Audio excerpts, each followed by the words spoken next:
La vez pasada habíamos comenzado a tratar las unidades correspondientes al análisis metafísico del ente, la distinción entre acto y potencia, y eso lo hacíamos especialmente con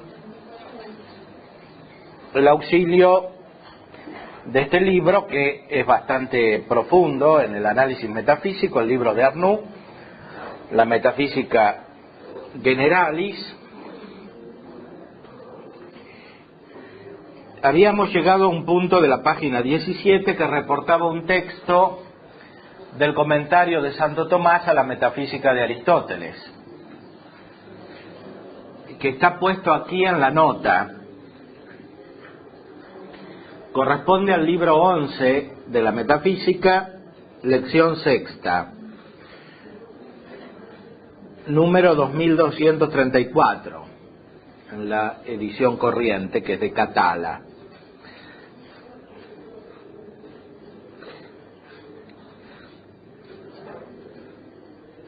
Si hay movimiento, es necesario que lo que se mueve sea algo. Y también es necesario que lo que se mueva a partir de algo y también hacia algo. Por lo cual es necesario que lo que se mueve todavía sea en aquello a partir de lo cual se mueve, y no sea todavía en aquello hacia lo cual se mueve, sino que se mueva hacia él y que se haga continuamente en él mismo. Y de esta manera alguna afirmación determinadamente es verdadera, y también alguna negación. Pero no corresponderá decir que se verifique una contradicción acerca de lo mismo, porque según esto nada se movería. Si fuese lo mismo ser en el término hacia el cual y no ser, no habría ninguna razón por la cual se movería hacia el término hacia el cual algo que todavía no está en él, porque ya estaría en él. Bueno, este texto es muy profundo, espero que lo hayan copiado porque ahora lo tenemos que analizar. Aquí Santo Tomás explica por qué el movimiento no implica contradicción,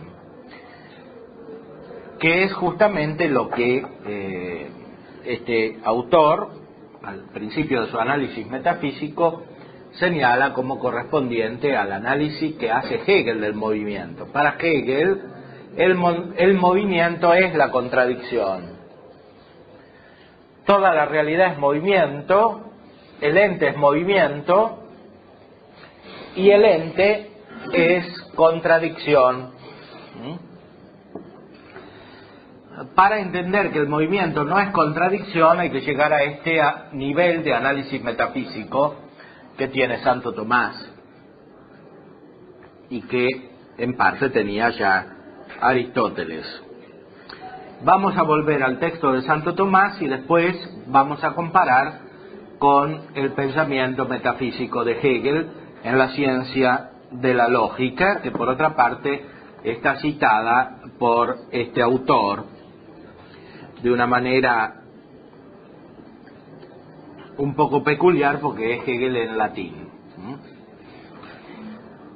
Sin embargo, no es extraño del todo porque Hegel mismo escribió en latín. En 1830 hizo un discurso como rector de la Universidad de Berlín para festejar los 300 años de la Confesión de Augusta, es decir, de la proclamación dogmática y simbólica de las verdades que sostienen los protestantes, o mejor dicho, de las afirmaciones que sostienen los protestantes, distinguiéndose de la Iglesia Católica. Bueno, Hegel hizo ese discurso en latín. Aquí está en latín, pero traducido del alemán.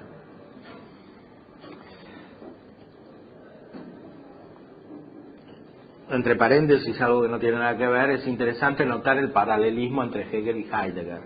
Los dos eran rectores de la universidad de un régimen alemán, el primero del Estado prusiano, Hegel, y el segundo del Estado de Hitler. Hasta parece que Heidegger le escribió los discursos a Hitler. Salió en el Corriere de la Sera del otro día el comentario de un nuevo libro publicado en Francia sobre la relación entre Hitler y Heidegger. Ya hay varios libros sobre eso, pero este parece que sobre la base de nueva documentación explica cómo hay discursos que corresponden a Heidegger, de Hitler. Además está la foto de Heidegger sentado entre todos los nazis. Bueno, lo pueden buscar en el Corriere de la Sera, que sale con La Nación, y si no en internet.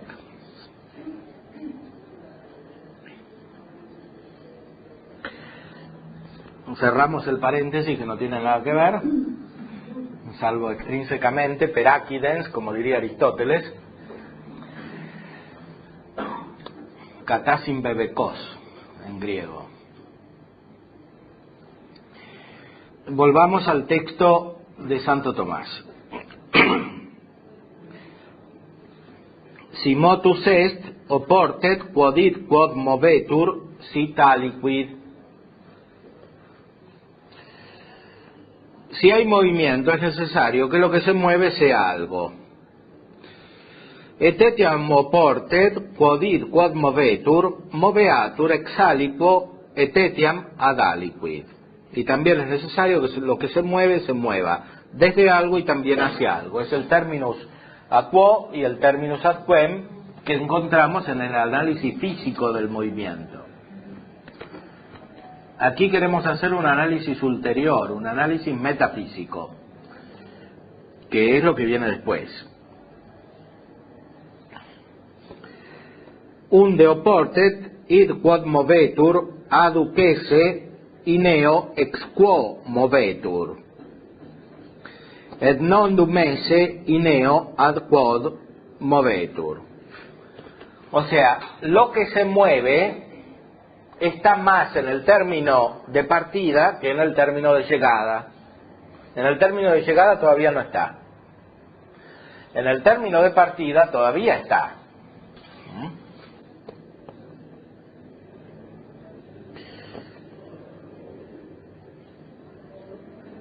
Es necesario que no esté en aquello hacia lo cual se mueve, sino que se mueva hacia ello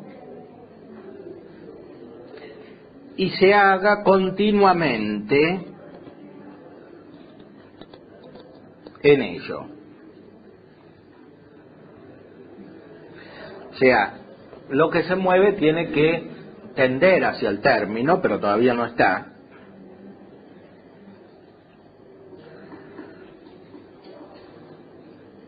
Y tiene que hacerse continuamente hasta llegar al término. Y así alguna afirmación determinadamente es verdadera y también alguna negación.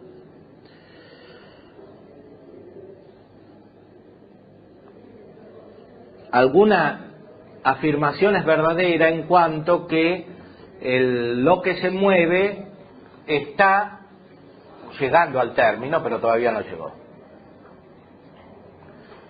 De algún modo está en el término. De algún modo no está en el término. La afirmación de alguna manera es exacta y también de alguna manera es exacta la negación. Hay que captar la diferencia de las dos maneras de afirmar o de negar, o sea, de pronunciar juicios.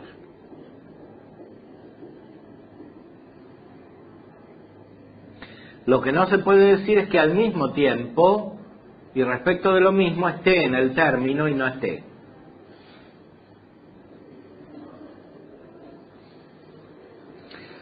Si fuese lo mismo estar en el término ad quem y no estar, no habría ninguna razón por la cual se movería hacia el término ad quem algo que todavía no está en él, porque ya estaría en él.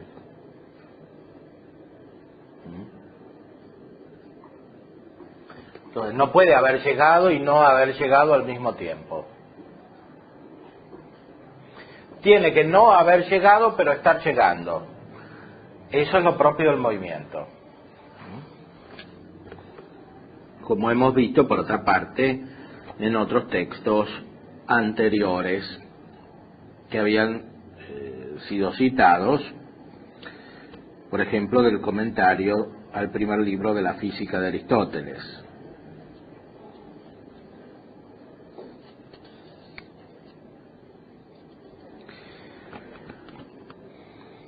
Refiriéndose a los presocráticos, dice Santo Tomás, con ocasión del texto de Aristóteles, que los que opinan que las cosas contradictorias se verifican simultáneamente en el movimiento, de alguna manera hablan rectamente y de alguna manera ignoran lo que dicen. Pues el ente se dice doblemente, el ente en acto y el ente en potencia. Cuando dicen que el ente no se hace a partir del no ente, de alguna manera dicen la verdad y de alguna manera no. Pues el ente se hace a partir del no ente en acto, pero del ente en potencia. Por lo cual también de algún modo lo mismo puede ser simultáneamente ente y no ente. Y de algún modo no puede. Sucede pues que lo mismo sea contrario en potencia, pero no perfectamente, esto es en acto. Traduzco mejor, sucede que, pues, que sea lo mismo, cosas contrarias en potencia, pero no perfectamente, esto es, en acto. Así pues, lo tibio es cálido en potencia y frío, pero ninguna de las dos cosas en acto. Bueno, esto es un texto difícil, en cuanto implica un análisis metafísico de un nivel científico superior al nivel de abstracción físico. O sea, es otra ciencia. Desarrollamos una ciencia cuando lo analizamos desde el punto de vista de lo que ahora se llama filosofía de la naturaleza, y una ciencia distinta analizándolo metafísicamente. Para eso es necesario alcanzar la distinción entre acto y potencia. Cuando no se alcanza esa distinción, el análisis físico del movimiento parece llevar a una contradicción. Pareciera que en la base de la existencia del movimiento, que es algo que es evidente por los sentidos, como dicen Aristóteles y Santo Tomás lo dice en la primera vía, certum est enim et sensu constat, aliqua moveri noc mundo. Es cierto y consta por los sentidos que algunas cosas se mueven en este mundo. Cuando hay que dar razón del movimiento, pueden pasar dos cosas. Que uno haga una especie de superfísica, que es lo que Kant llamaría filosofía metafísica de la naturaleza, y es lo que quería hacer él en la crítica de la razón pura. Esa filosofía de la naturaleza metafísica o metafísica de la naturaleza termina en el idealismo, que es la desembocadura natural del criticismo kantiano. O puede suceder que uno haga un análisis realmente metafísico y de esta manera la contradicción desaparece. Pero para eso hay que captar bien la naturaleza del movimiento como acto imperfecto y de lo imperfecto, como hemos visto anteriormente, y hay que captar bien también la distinción entre el acto y la potencia. Como hemos visto en la clase pasada, la potencia está dirigida a dos actos, uno imperfecto y otro perfecto. El acto imperfecto es el movimiento. El acto perfecto es lo que llamamos normalmente acto.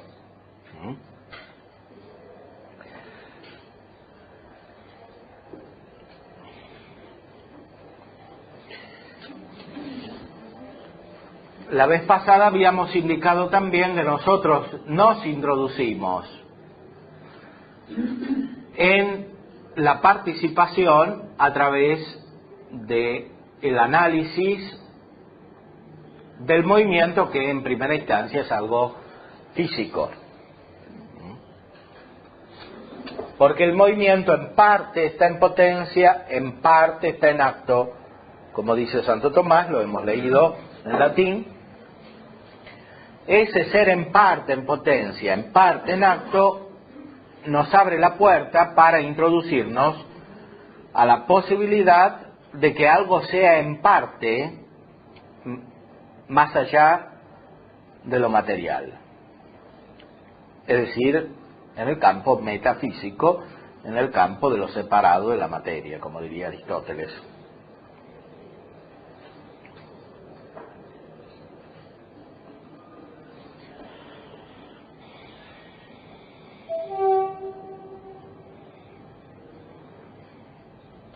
No hay entonces equivalencia entre la afirmación y la negación, en lo cual consistiría la contradicción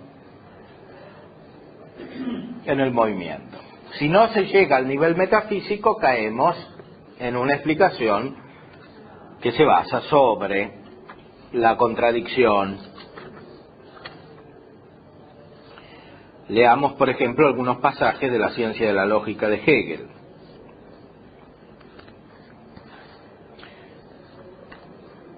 El principio de todo.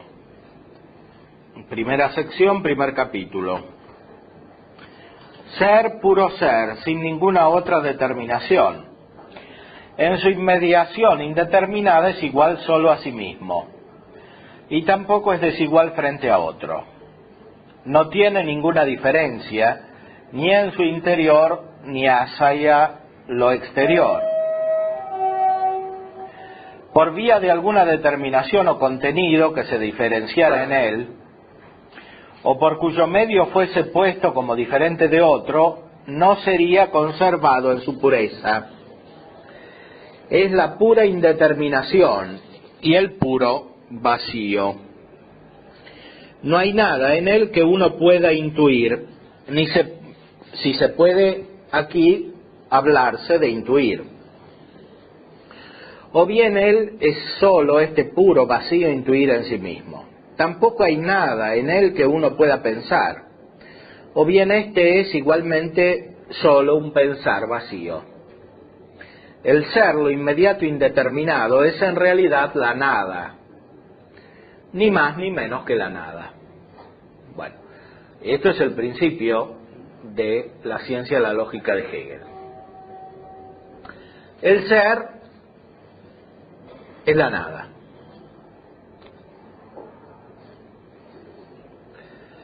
Después viene la nada. Nada, la pura nada.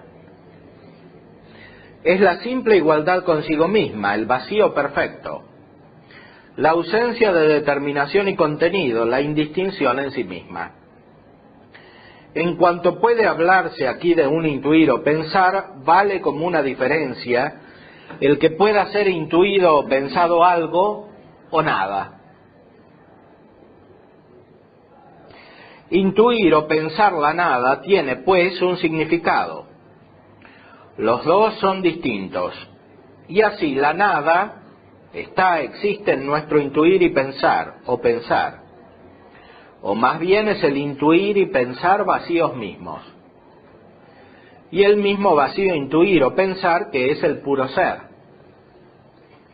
La nada es, por lo tanto, la misma determinación o más bien ausencia de determinación.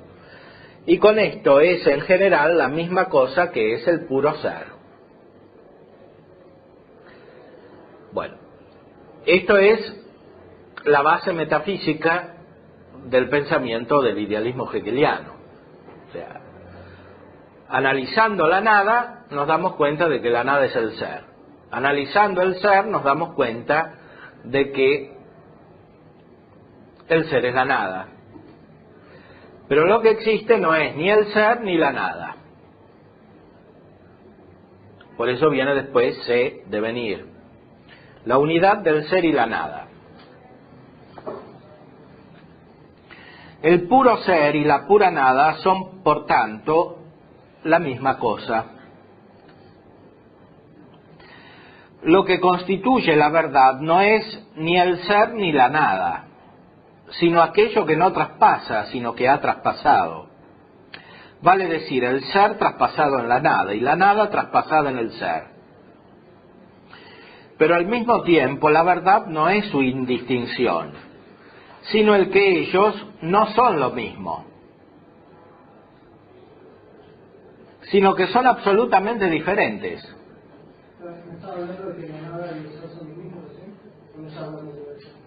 Sí, ahora dice que son absolutamente diferentes. Pero son a la vez inseparados e inseparables, e inmediatamente cada uno desaparece en su opuesto. Su verdad, pues, consiste en este movimiento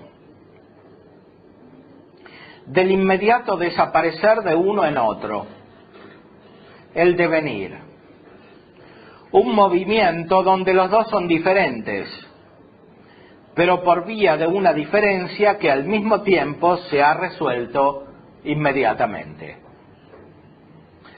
Bueno, esto es el principio de la ciencia de la lógica, que contiene todo lo que es desarrollado en el libro a continuación, que es un libro muy largo. Yo traje solamente el primer tomo de esta edición.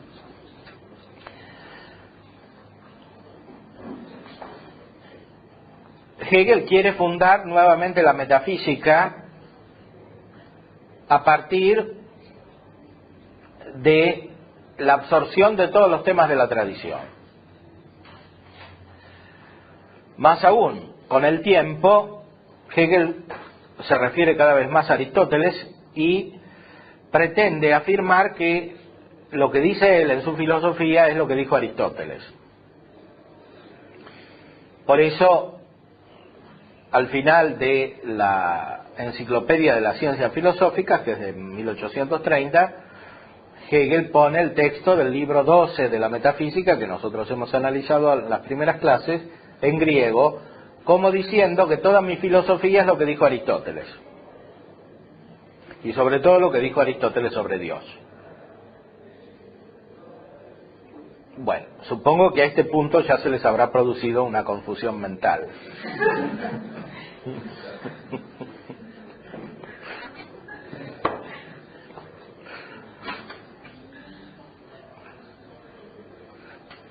Bueno, la filosofía idealista es un método. Es un método para introducirse en este estado mental que ustedes están experimentando ahora.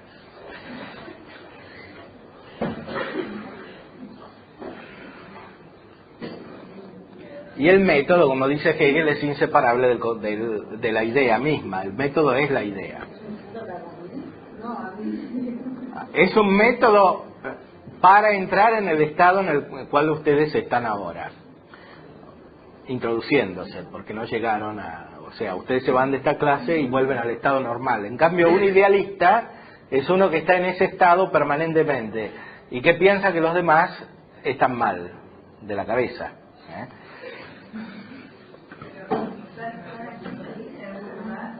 Lo dice por todas lados, es decir, La fenomenología del espíritu es la introducción a esto. O sea, cuando uno empieza a hacer todo un análisis histórico, un análisis cultural y un análisis psicológico, como está en la fenomenología del espíritu, llega a la conclusión de que el ser es la nada es el ser, y en realidad ambos son lo mismo, pero son diferentes.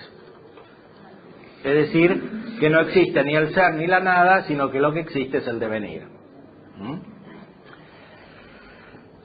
Y a partir de ahí comienza la ciencia. Hasta que uno no llegó a este pensamiento, uno está en los prolegómenos. Está en el proceso que lleva a la ciencia, pero que no es todavía la ciencia.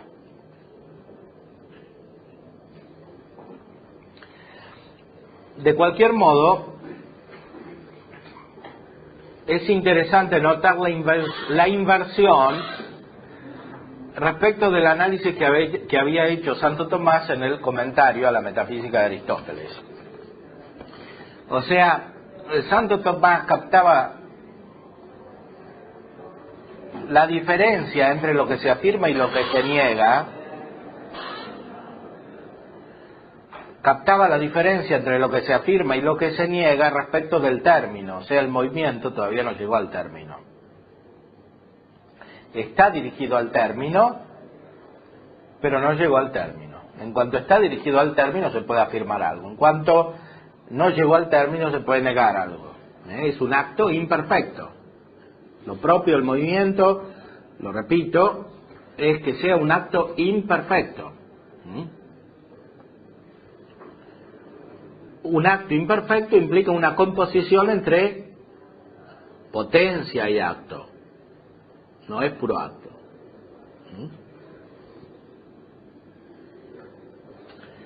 Es ahí donde comienza el análisis metafísico del ente, que todavía no es tan profundo como para llegar a la distinción entre ser y esencia, por ejemplo, que es algo que se descubre al final. Pero es la puerta de entrada para analizar el ente. O sea, para que el ente no se nos aparezca como un bloque compacto contrapuesto con la nada, que es lo que pasa aquí con Hegel.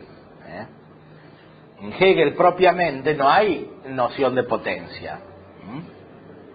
O sea, Hegel ve el movimiento solamente respecto del término, del acto cumplido. Y por eso dice que al mismo tiempo llegó y no llegó.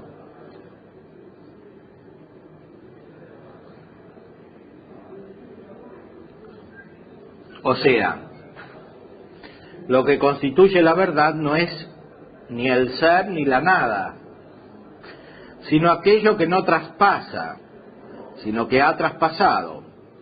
Vale decir, el ser traspasado en la nada y la nada traspasada en el ser.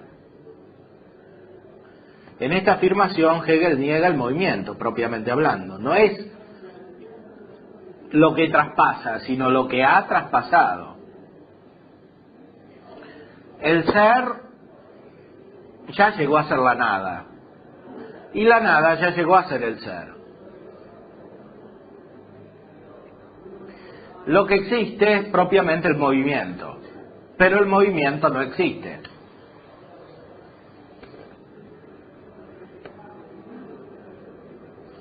Lo que existe es el ser traspasado en la nada, y la nada traspasada en el ser.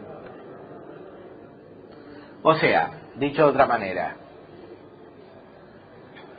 lo que existe es el recuerdo del movimiento, pero no el movimiento. El movimiento es un análisis que puede hacer la mente. Existe el recuerdo del movimiento del movimiento.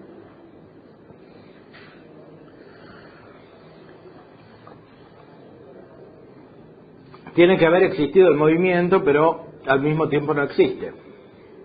Porque el pasado no existe.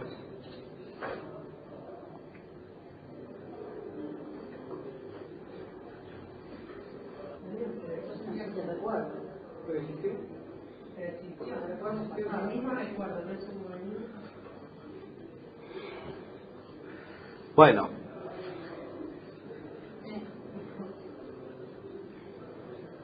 Sí, el mismo recuerdo es un movimiento para nosotros, pero no para Hegel, porque para Hegel lo que existe es un puro acto, que es una especie de pura potencia, de pura acción. Eso es lo que está en la base de todo.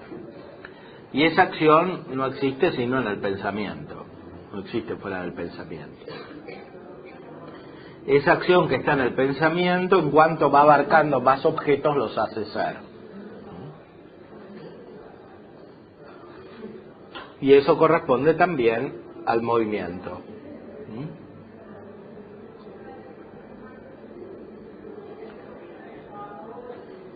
Y como el fondo de esa acción es lo negativo, como dice en el final de la ciencia de la lógica, ese movimiento existe en cuanto que se lo niega, en cuanto que el pensamiento lo niega.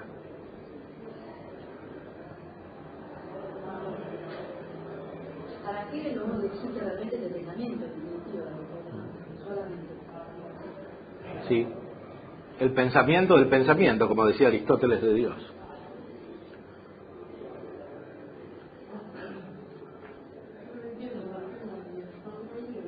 Porque todavía no te introdujiste adecuadamente.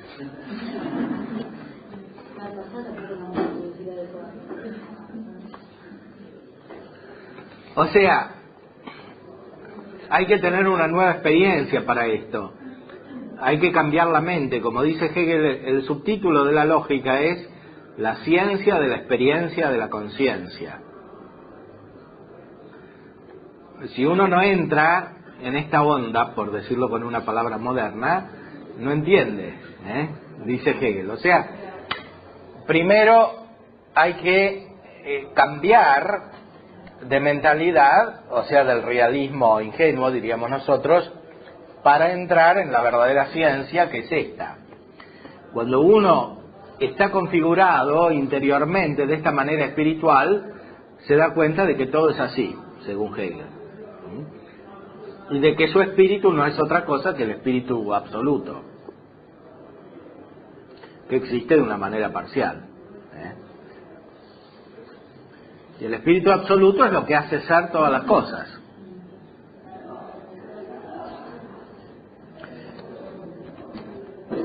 De una manera semejante a como hace Santo Tomás a partir de Aristóteles, Hegel se refiere también a los presocráticos. ¿Por qué? El problema de los presocráticos era justamente ese, que no podían explicar el movimiento. Y no lo podían explicar porque, como dice Aristóteles, no tenían la noción de acto y de potencia.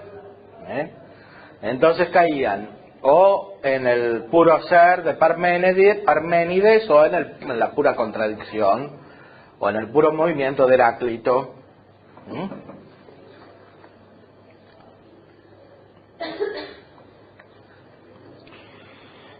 Por supuesto que Hegel tiende a Heráclito. Fíjense cómo explica la historia de la filosofía respecto de esto. La simple idea del puro ser la han expresado primero los eleatas, y especialmente Parménides, como lo absoluto y la única verdad. Y en los fragmentos que nos quedan de él, se halla expresada con el puro entusiasmo del pensamiento que por primera vez se concibe en su absoluta abstracción. Solo el ser existe, y la nada no existe en absoluto. Eso es lo que dijo Parménides.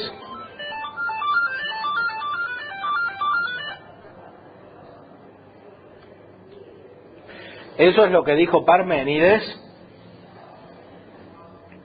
porque en Parménides recién se despertaba el pensamiento, todavía no tenía la historia de la humanidad una aparición profunda de la idea. En los sistemas orientales, y esencialmente en el budismo, la nada, el vacío, es notoriamente el principio absoluto. O sea, dice Hegel, Parménides es como una especie de budista al revés. lo cual para Hegel no es ningún elogio, porque él desprecia profundamente a los budistas y a todas las religiones orientales que no llegan al cristianismo. El cristianismo para Hegel es la religión absoluta, porque se basa sobre la contradicción. Parménides es una especie de budista positivo. Para los budistas el principio es la nada, porque hay que llegar al nirvana. Para Parménides el principio es el ser, el puro ser. El profundo Heráclito destacó contra aquella abstracción sencilla y unilateral el concepto más alto y total del devenir, y dijo: el ser existe tan poco como la nada, o más bien, todo fluye, vale decir, todo es devenir. Es decir, con Heráclito se produjo un salto en el pensamiento, es decir, una superación de la oposición abstracta entre ser y nada. Los que piensan que el ser es distinto de la nada son personas abstractas que todavía no entraron en la realidad. Heráclito hizo introducir el pensamiento filosófico en la realidad cuando dijo que todo fluye. Es decir, que el ser existe tan poco como la nada. No existe el ser y tampoco existe la nada. Dicho de otra manera, todo es devenir, todo es movimiento. Las sentencias populares, especialmente orientales, que afirman que todo lo que existe tiene en su nacimiento el germen de su perecer, y que a la inversa la muerte es el ingreso en una nueva vida, expresan en substancia la misma unidad del ser y la nada.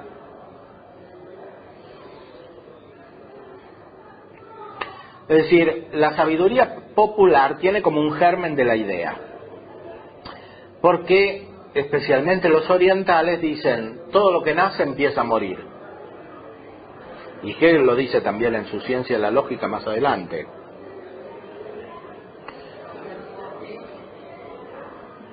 Pero en cuanto nace, es, y en cuanto es, está más cerca de su muerte. Bueno, esta es una idea que después va a llegar a Heidegger y a los existencialistas. El ser es ser para la muerte.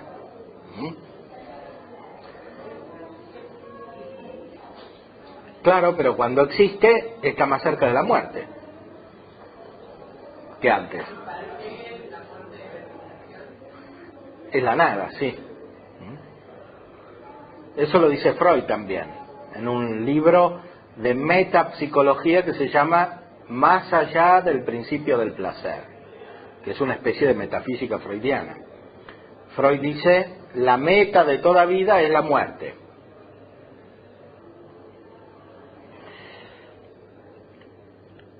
Bueno, Hegel capta lo que el pensamiento humano muchas veces observa a partir de la realidad del movimiento. No solo del movimiento local, sino del movimiento especialmente de los entes vivientes, materiales, que nacen y mueren.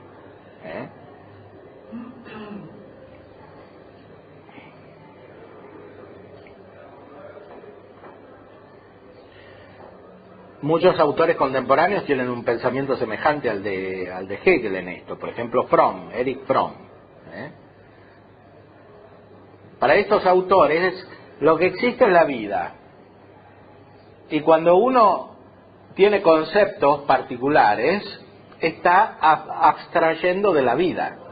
Por ejemplo, si uno dice, el hombre tiene alma y cuerpo, está cayendo en un dualismo porque el hombre no es ni alma ni cuerpo. Entonces está abstrayendo, y abstraer es separar artificialmente.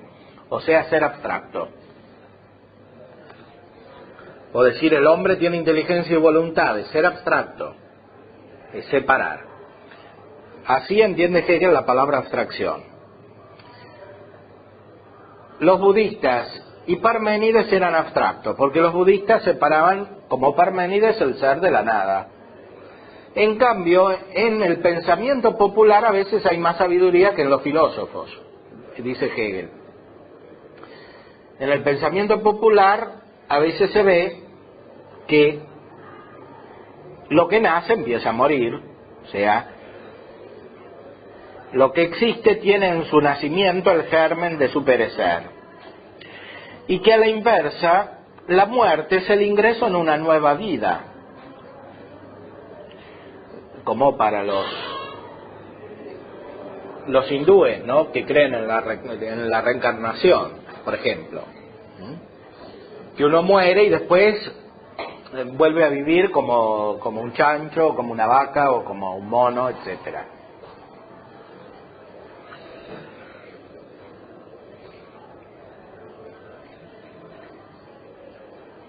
Expresan en sustancia la misma unidad del ser y de la nada. Ese pensamiento ha captado ya algo de la idea, que después evoluciona filosóficamente. Pero estas expresiones tienen un sustrato donde se realiza el traspaso.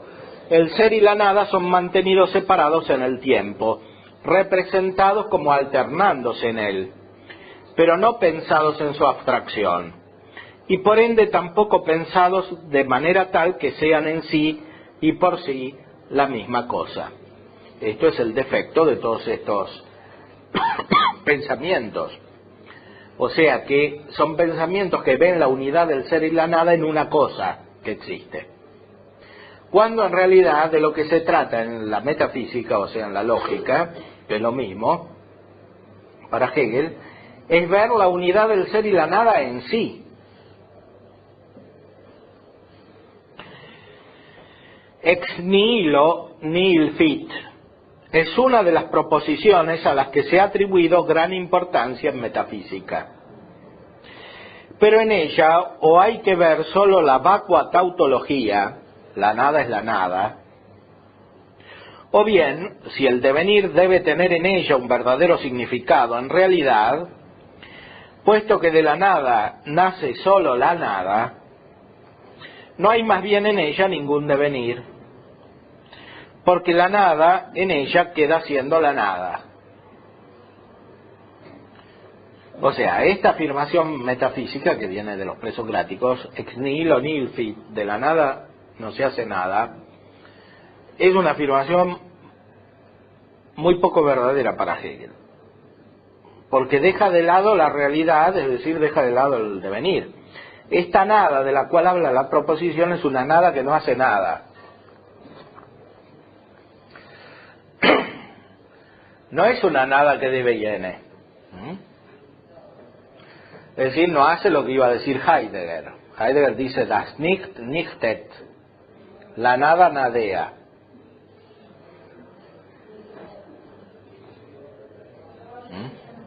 O sea, si la nada existe, tiene que hacer algo.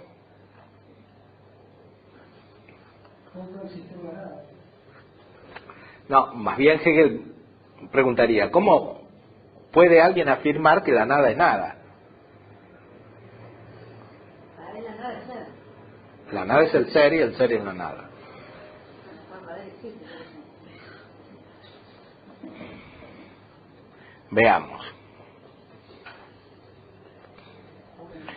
El devenir implica que la nada no permanezca como nada, sino que traspase a su otro, al ser. Cuando la metafísica posterior, especialmente cristiana, repudió la proposición que nada viene de la nada, afirmó un traspaso de la nada al ser. Y a pesar de haber tomado esta proposición en forma sintética y puramente representativa, sin embargo, aún en la más imperfecta unión está contenido un punto donde el ser y la nada coinciden, y su diferencia desaparece. La proposición de la nada no viene nada, la nada es precisamente nada, tiene su propia importancia por su oposición contra el devenir en general y en consecuencia también contra la creación del mundo a partir de la nada. Es decir, dice Hegel, los que creen que la nada es nada y que la nada es distinta del ser, se oponen a la metafísica cristiana que dice que el ser viene de la nada. Dice Hegel, ven la metafísica cristiana de una manera imperfecta, representativa, o sea, imaginando o pensando que hay un Dios distinto del mundo y que Dios hace el mundo y sigue distinto del mundo. Pensando, imaginándose eso, la metafísica cristiana dice la verdad, o sea que el ser sale de la nada.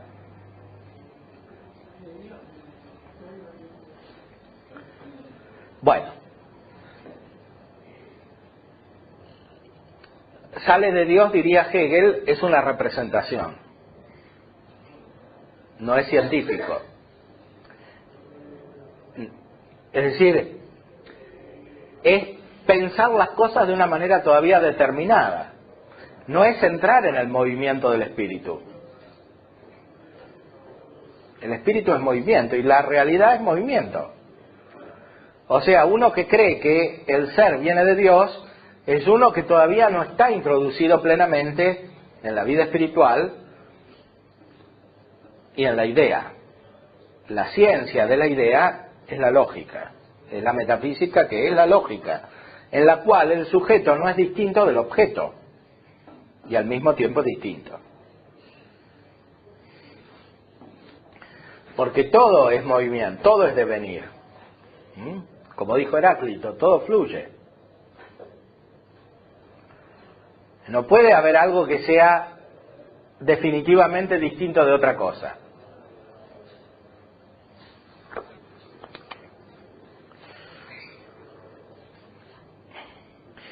Quienes afirman la proposición, la nada es precisamente nada, hasta el punto de apasionarse por ella, no tienen conciencia de que con esto adhieren al panteísmo abstracto de los eleatas, y en sustancia aún al de Spinoza. Es decir, Hegel diría, ven ustedes que creen que el ser es distinto de la nada, en realidad son parmenídeos y son espinocianos también, son unos panteístas. El que cree que el ser es distinto de la nada, el que cree que Dios es distinto de las cosas finitas, en el fondo es un panteísta. Porque cree que el ser es la realidad absoluta y que todo lo demás no existe.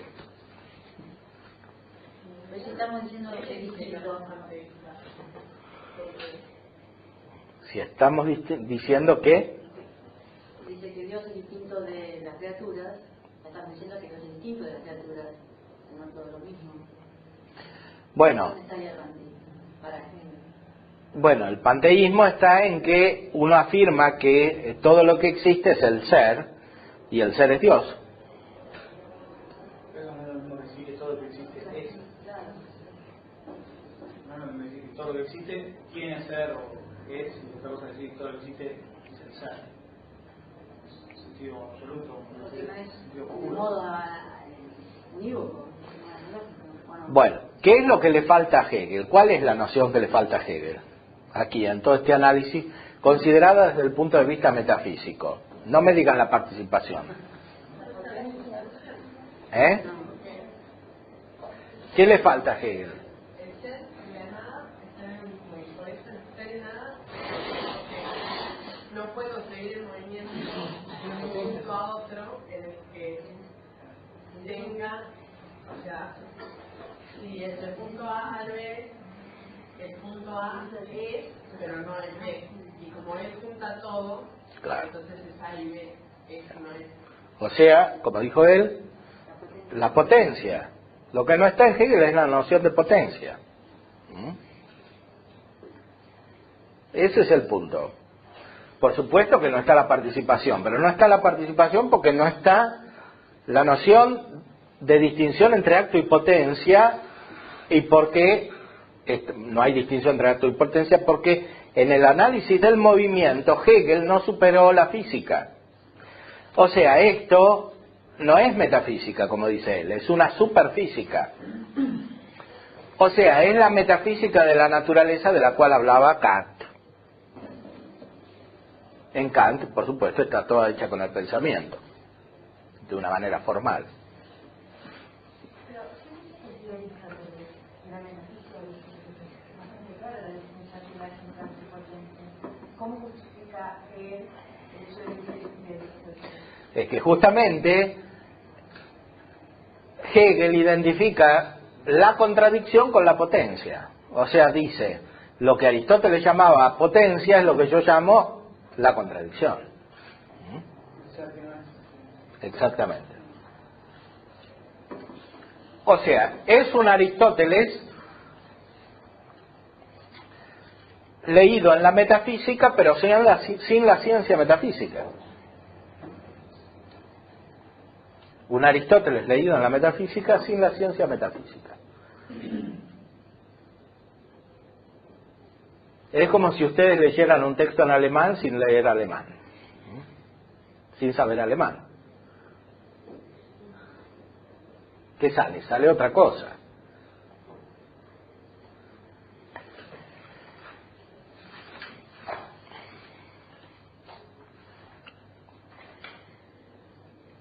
Ahí se ve la diferencia entre la física y la metafísica. O sea, Hegel tiene una concepción física del espíritu. Y no por nada de Hegel pueden salir autores materialistas como Marx.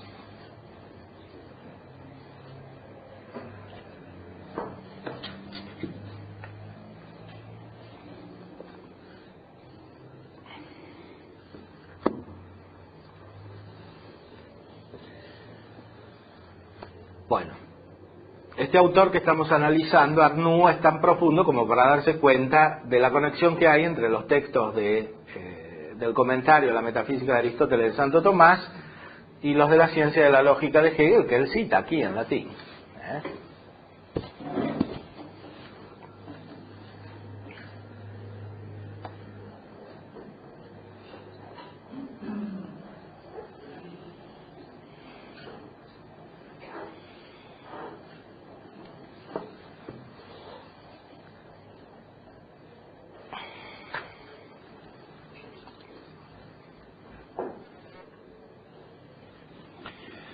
A partir de todo lo que hemos dicho, se prueba que el ente consta de acto y potencia, está compuesto de acto y potencia. En primer lugar, está compuesto. Por lo tanto, vale metafísicamente esta afirmación: omne ens mutabile est compositum.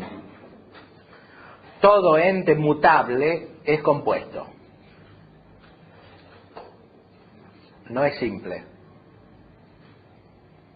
Eso es lo que le faltó a Hegel y a los presocráticos.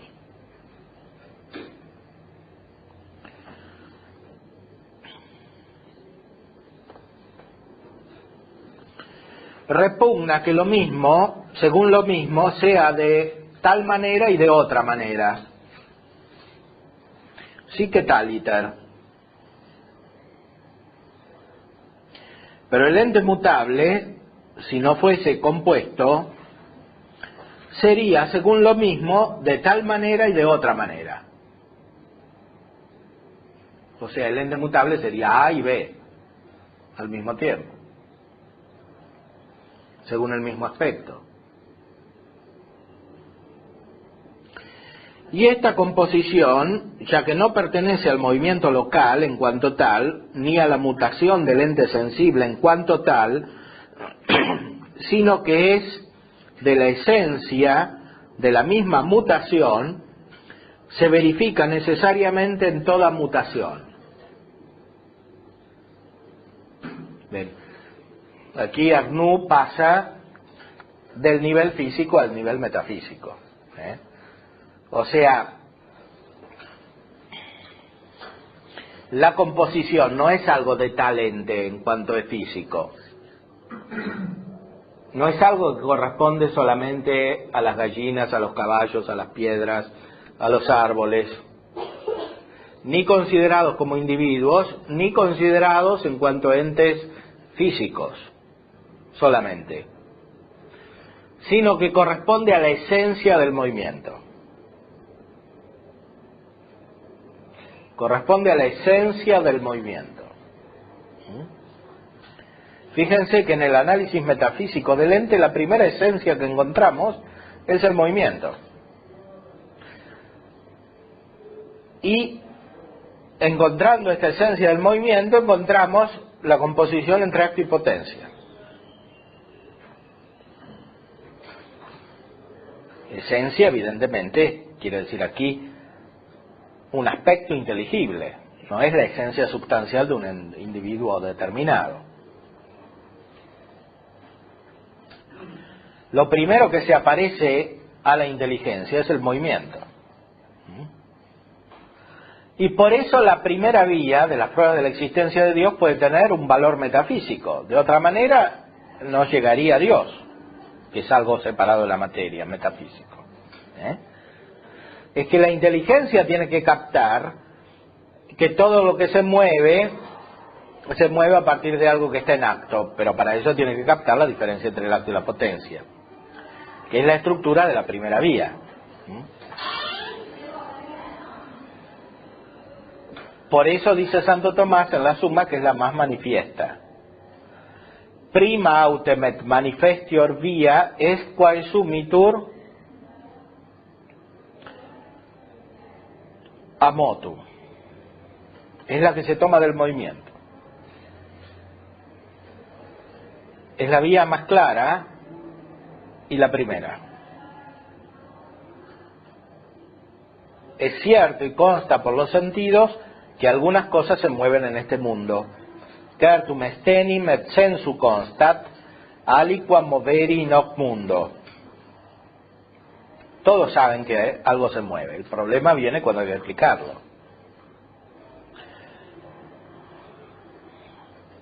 En la inteligencia humana hay una metafísica natural. Lo que pasa es que esa metafísica natural hay que desarrollarla. Hay que cultivarla, hay que conservarla y no hay que mezclarla con las otras ciencias. No hay que hacerla decaer de su nivel epistemológico, podríamos decir. Que es lo difícil. Y es en cambio lo que hizo con mucha claridad Aristóteles. Y en parte Platón. Lo que pasa es que el gran descubrimiento de Aristóteles es la distinción entre potencia y acto. Y es por lo cual critica el pensamiento de Platón, en última análisis. O sea, dice, Platón no explica el movimiento. Platón no explica este mundo en el cual las cosas se mueven, en el cual las cosas surgen.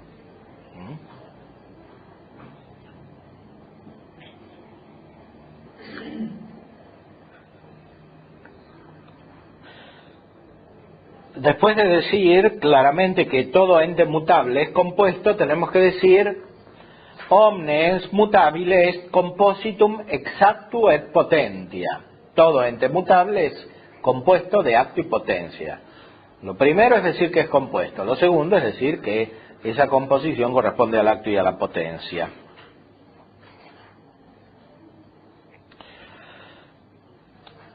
Del acto, porque el ente mutable es aquello que está de la misma manera antes,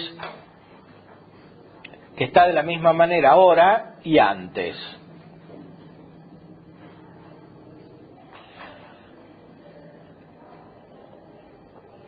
Por lo tanto, tiene necesariamente alguna perfección en acto. ¿Cómo descubrimos el acto nosotros? Porque hay algo que permanece en el movimiento. O sea, hay algo que no deviene, que no llega a ser, sino que ya es, ya está. Eso es el acto.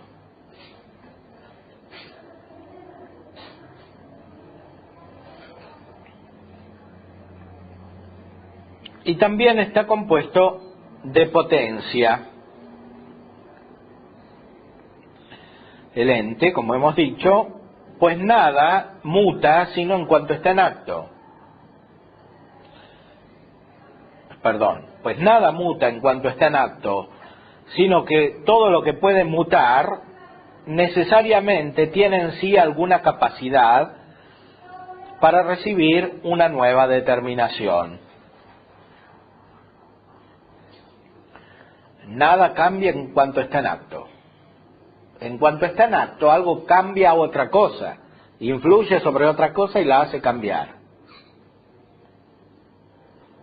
Pero nada cambia, nada, es decir, algo, no cambia en cuanto está en acto. En cuanto está en acto, ya está.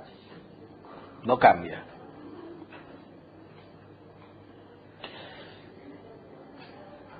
Dice Santo Tomás en el comentario al quinto libro de la Metafísica: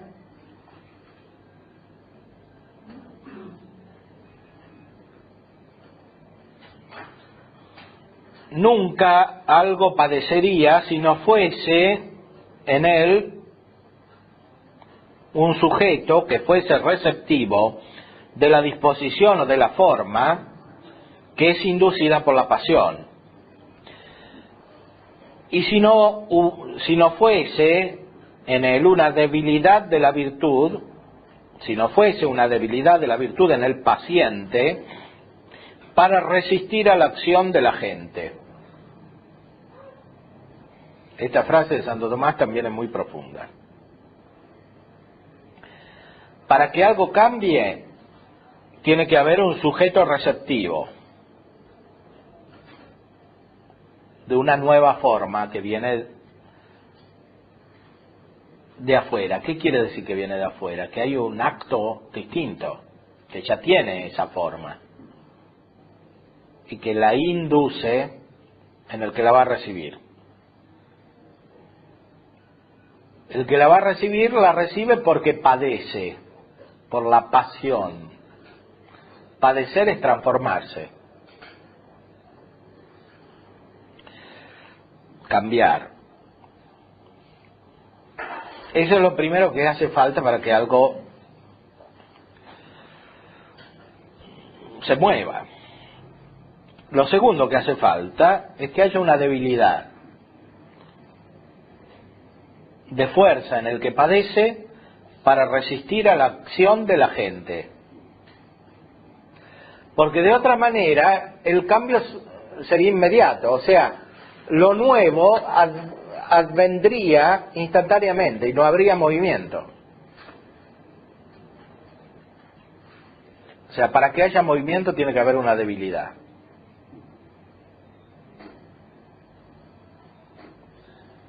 ¿De dónde viene el movimiento? El movimiento viene del acto, de lo que no se mueve, de lo que ya está. Lo que ya está en contacto con lo que es débil, lo mueve. Es decir, lo hace asimilarse a lo que ya está, pero no del todo. No del todo porque es débil. Por eso, en el mundo metafísico no hay movimiento. O sea, en las realidades separadas de la materia no hay movimiento. ¿Dónde radica esa debilidad? En la materia. Por eso las cosas que se mueven son las que tienen materia.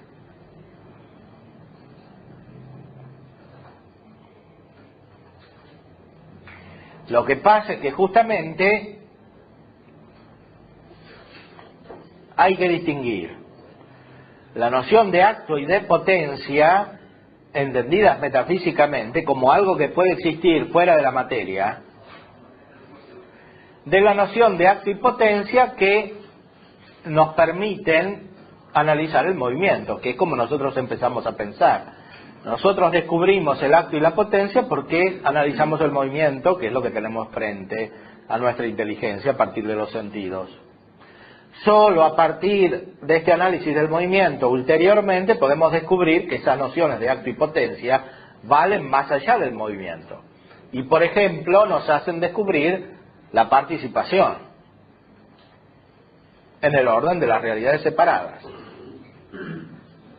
Eso que afirmamos que en los seres separados de la materia no hay movimientos, nos debería decir que de alguna manera la composición de un ser separado de la materia, la actipotencia, es una composición que no va a cambiar.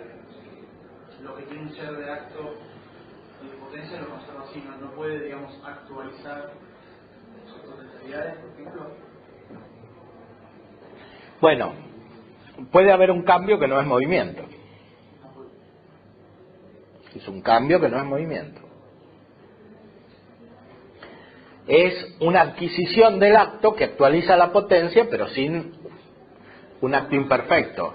De forma inmediata, digamos. Eso. Nosotros simbólicamente lo decimos como de forma inmediata, es un símbolo eso. Sí, no por una cuestión de tiempo. Es un símbolo porque nosotros vemos que algunas cosas se actualizan rápidamente, no instantáneamente. La capacidad para recibir una nueva determinación es la potencia. Por eso, todo lo que puede mutar necesariamente tiene en sí alguna potencia.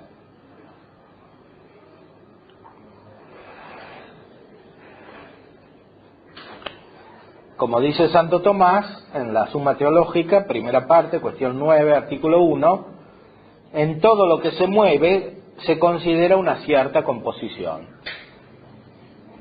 Ese es el corolario que saca el autor, una composición que es siempre del acto y la potencia, de lo cual se sigue que el ente es inmutable en este orden, en el cual es puro, es decir, sin potencia. Y el ente que en todo orden es acto puro es absolutamente inmóvil. Ese es Dios, ¿no? Dios no se mueve. No tiene potencia, no se mueve. Entendiendo el movimiento en el sentido estricto del término. Eso, por supuesto, no quiere decir que Dios no tenga operaciones, que Dios no tenga perfecciones, que Dios no tenga lo que de perfecto hay en ese acto imperfecto, que es el movimiento. Así como Dios tiene lo que de perfecto hay en cualquier acto, que nunca es perfecto fuera de Dios.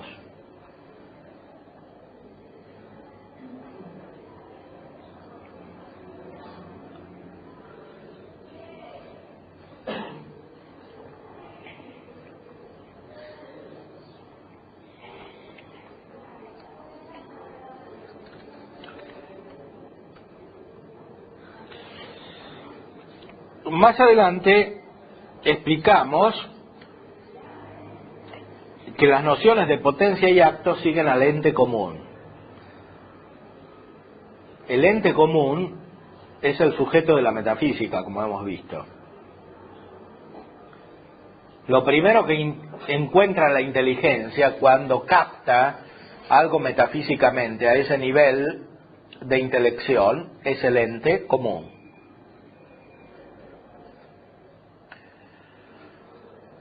Para seguir profundizando en la ciencia, tenemos que analizarlo. Lo primero que encontramos dentro del ente común es la composición debida al acto y a la potencia, la distinción entre acto y potencia. ¿Cómo encontramos esa composición? Analizando el movimiento. Analizando el movimiento no solamente como algo físico, sino de una manera más profunda. Es decir, de una manera que sigue al ente común. Si analizamos el movimiento sin haber visto el ente común, lo que nos sale es lo que dice Hegel en su Ciencia de la Lógica. Primero hay que haber llegado al ente común. Es decir, hay que tener la mirada suficientemente purificada, epistemológicamente hablando, como para captar ese ente común.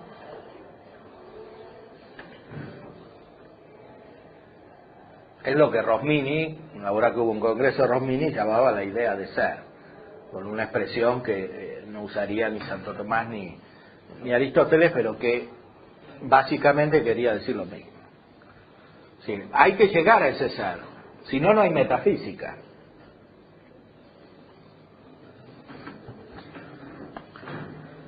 Lo que pasa es que el hecho de que no se llegue a ese ser es una deficiencia del hombre causada por factores extraños, porque naturalmente lo primero que capta el entendimiento es el ser, o el ente, que todavía no sabemos que son distintos, o cómo se distinguen.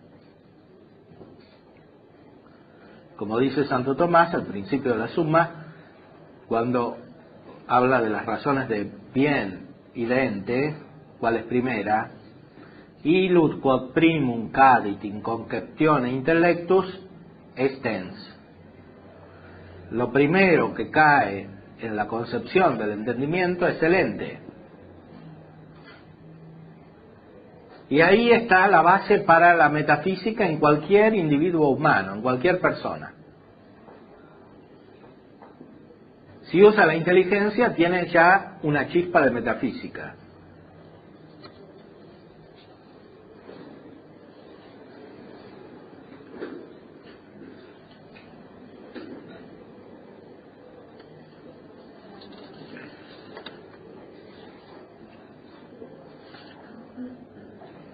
Bueno, creo que por hoy podemos dejar, vamos a tomar lista.